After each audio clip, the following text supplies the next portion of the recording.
রাজধানীর মতিঝিল থানা এলাকায় কয়েকটি আবাসিক হোটেলে দেহে ব্যবসা ও মাদক কারবারের অভিযোগ উঠেছে। স্থানীয়দের দাবি, ফকিরাপুল, নয়াপল্টন এবং কমলাপুর রেল স্টেশন সংলগ্ন বেশ কিছু আবাসিক হোটেলে দীর্ঘদিন ধরে এইসব অনিয়ম প্রকাশ্যে চললেও কার্যকর ব্যবস্থা নেওয়া হচ্ছে না। অভিযোগের সত্যতা যাচাই করতে আমাদের অনুসন্ধানী দলের সঙ্গে গোপন ক্যামেরায় সরেজমিনে তথ্য সংগ্রহ করেন ক্রাইম রিপোর্টার পার্থ আহমেদ। অনুসন্ধানে দেখা যায় কয়েকটি হোটেলে অবাধে নারী পুরুষের যাতায়াত চলছে।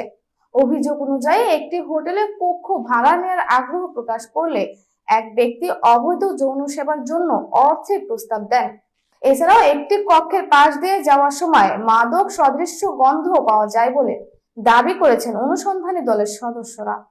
অনুসন্ধানের সময় হোটেল ড্রিম স্টাফের মালিক পরিচয় দানকারী এক ব্যক্তির সঙ্গেও কথা হয়। তিনি নিজের পরিচয় দেন এবং প্রশাসনের কিছু কর্মকর্তার সঙ্গে প্রভাবশালী সম্পর্ক থাকার দাবি করেন। স্থানীয় বাসিন্দাদের অভিযোগ, এসব আবাসিক হোটেলে অনৈতিক কার্যকলাপ ও মাদক লেনদেনের কারণে এলাকার পরিবেশ নষ্ট হচ্ছে। তারা দ্রুত তদন্ত করে প্রয়োজনীয় আইনগত ব্যবস্থা নেওয়ার জন্য সংশ্লিষ্ট প্রশাসনের প্রতি আহ্বান জানিয়েছেন।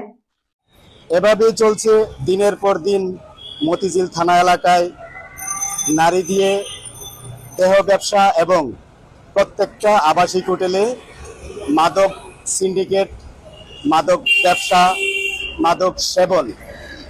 এ ব্যাপারে সংশ্লিষ্ট কর্তৃপক্ষ এবং স্থানীয় নেতৃবৃন্দের সবিনয় অনুরোধ করব, এই মাদক সিন্ডিকেট এবং নারী দিয়ে দেহ ব্যবসা এই মতিঝিল থানা এলাকার প্রত্যেকটা আবাসিক হোটেল থেকে বন্ধ হোক।